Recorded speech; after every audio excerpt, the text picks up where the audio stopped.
Good morning. Today is the third and final week of our series called Baggage. In the new year, we want a fresh start. But if we haven't dealt with the past, we're holding on to a bunch of baggage from other seasons of life, and then we can't move forward.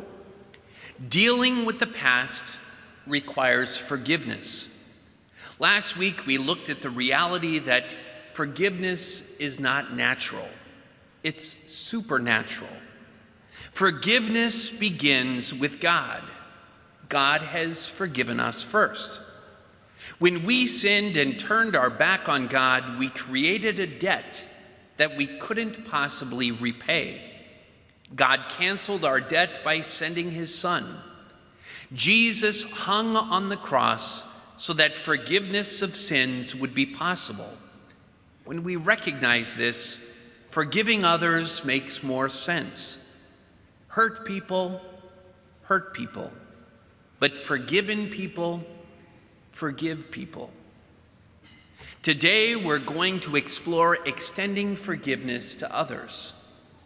God created you to live in a world of total love and support, which is the life of heaven where everyone will love one another. But our world is less than perfect. You can't get through life without being hurt. Somebody is going to take something that belongs to you or fail to give you something you deserve. What is key is how you choose to respond to that hurt. So we look at today's gospel from John, that it begins with John the Baptist saw Jesus coming toward him and said, "Behold the Lamb of God, who takes away the sin of the world." Here is the Lamb of God who has been promised for nearly 2,000 years, and he's finally arrived. He will be the one who takes away the sin of the world. He cancels our debt. We know that we will not escape this world without being hurt and having to cancel debts others owe us. Forgiveness is the path to heartfelt peace. When we deny the need to forgive or refuse to forgive, we're choosing to carry anger in our hearts. There's a great deal of confusion that keeps people from extending forgiveness. People confuse forgiving someone with trusting them. However, forgiving someone's debt doesn't require that I trust them in the future. Forgiving someone does not excuse their bad behavior. In fact, the very act of forgiveness acknowledges that debt exists. Maybe you struggle with forgiveness because you're waiting for the other person to apologize or ask for forgiveness.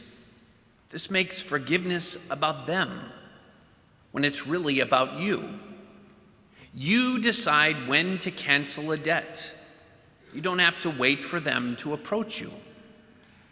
Maybe you struggle because it doesn't seem fair.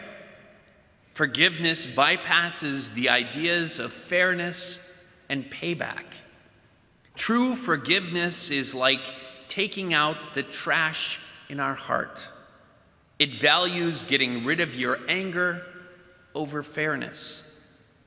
Maybe you're thinking, I don't even want to be in a relationship with that person, so I won't forgive them. Forgiveness is not about reestablishing a relationship with someone. Sometimes it's prudent to cancel their debt and remain relationship-free. Reestablishment of a relationship is called reconciliation. It requires two people. Forgiveness can be one-sided and often precedes reconciliation. Maybe you avoid forgiveness because the person has expressed no desire to change. Remember that forgiveness isn't about changing them, it's about changing you. Maybe you're thinking they don't deserve to be forgiven. You're right, they don't. But it's not about what anyone deserves. You don't deserve to be forgiven. I don't deserve to be forgiven. But through Christ, we have been forgiven. And whether you accept it or not, you are forgiven. The profound truth is that your ability to live in the peace of God's forgiveness depends upon your ability to forgive others.